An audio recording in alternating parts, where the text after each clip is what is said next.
কাঁধে হাত রেখে পুলিশ কর্মকর্তা মাসুদ আলমকে এক প্রকার উৎসাহ অনুপ্রেরণা দিলেন তারেক রহমান। রবিবার নাহিদ ইসলামের বাসা থেকে বের হওয়ার সময় নিরাপত্তার দায়িত্বে থাকা পুলিশের রমনা বিভাগের ডিসি মাসুদ আলমের সাথে কুশল বিনিময় করে কাঁধে হাত রেখে উৎসাহ দেন। নিশ্চয়ই মনে আছে জুলাইয়ের কথা, স্রোতের বিপরীতে গিয়ে তখন ছাত্র জনতার পক্ষে দাঁড়িয়েছিলেন এই পুলিশ কর্মকর্তা। এরপর গত 1.5 বছরে বহু আন্দোলনকে সামাল দিয়েছেন ঠান্ডা মাথায়।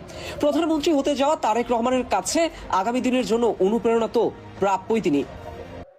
ডিসি মাসুদ ডিবি হারুনের চেয়েও হাজার গুণ প্রভাবশালী, কারণ সাবেক প্রধানমন্ত্রী শেখ হাসিনা হারুনের কাঁধে কোনোদিন হাত রাখেননি, অথবা কাউকে উদ্ধার করার জন্য কোনো কালেও ফোন করেননি।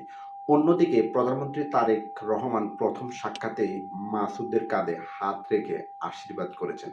তারপর মজলুম এক পিতা যখন প্রধানমন্ত্রী গাড়ি থামিয়ে তার ছেলেকে উদ্ধার করার জন্য আকুতি জানিয়েছেন, তখন প্রধানমন্ত্রী স্বরাষ্ট্রমন্ত্রীকে ফোন করেননি। আইজি, ডিএমপি কমিশনারের কথাও তার মনে আসেনি। আর ডিসি মাসুদ ঠিক গল্পের মাসুদ রানা অথবা জেমস বন্ডের মতো কিডন্যাপ হওয়া ছেলেকে 1 ঘন্টার মধ্যেই উদ্ধার করেছেন। সুতরাং তোমরা যারা মাসুদের বিরুদ্ধে চিৎকার করছো, তারা মাসুদের একটা পশমও শিখতে পারবা না।